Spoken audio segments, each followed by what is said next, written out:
So guys, habang nagagawa nga tayo ng video dito sa may school ng pagkakaisa is naging nakaw-atensyon nga sa atin itong isang lalaki naglalakad na parang bang ang layo ng kanyang iniisip at sobrang bigat ng kanyang dinadalang problema. Kuya!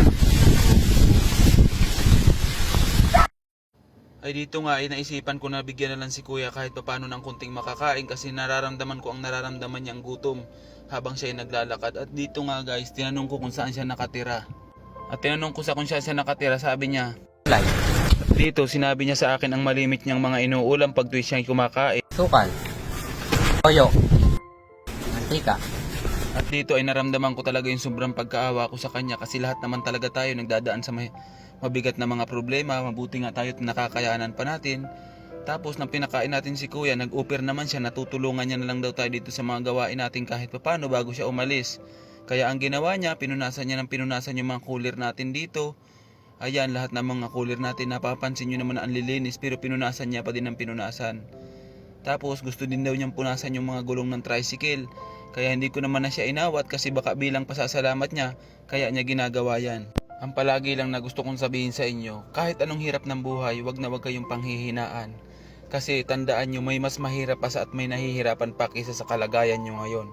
Kaya dapat habang malakas pa tayo, lumalaban tayo ng patas, nilalabanan natin yung mga problema at yung mga kahirapan. Huwag kayong susuko hanggat kayo nabubuhay. At dito sa ginawa niyang ito guys, napatunayan ko din talaga na kahit talagang nahihirapan at pag-alagala lang talaga dito sa bayan, is talagang matino din yung pag-iisip kasi kung hindi niya naisip na ibabayan dyan, mapupuno talaga ng alikabok yung tricycle natin. Kaya dito natuwa na lang din ako kasi sabi niya gusto daw niya kaming tulungan magsalang.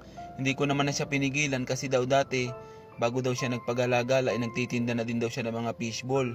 Quick, siguro na-depress lang si kuya kasi nga naubos yung puhunan niya kasi bawat umuwi niya daw nagsusugal siya, nagsasabong, nag-i-scatter. At doon daw nagsimula mabenta lahat ng mga cart niya, yung mga bike niya. Ayan, lahat ng mga pundar niya naubos daw doon. Kaya dito, pinakitaan niya din kami ng skills niya sa pagtitinda. Talagang marunong din naman siya. Kasi alam niya din kung paano isalang at kung anong klase ang ginasalang niyang chicken skin.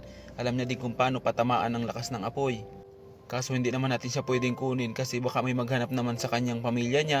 Sasabihin, kinukonsinti natin siya dito. So at dahil natuwa nga ako sa kanya, di ko naman talaga maiwasan na bigyan ko talaga siya ng pera dito guys.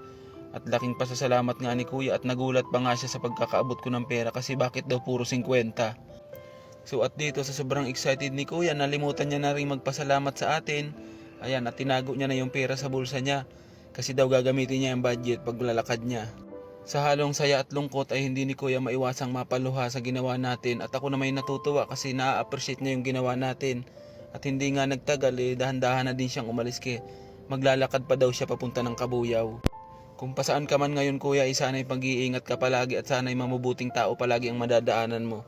God bless sa'yo.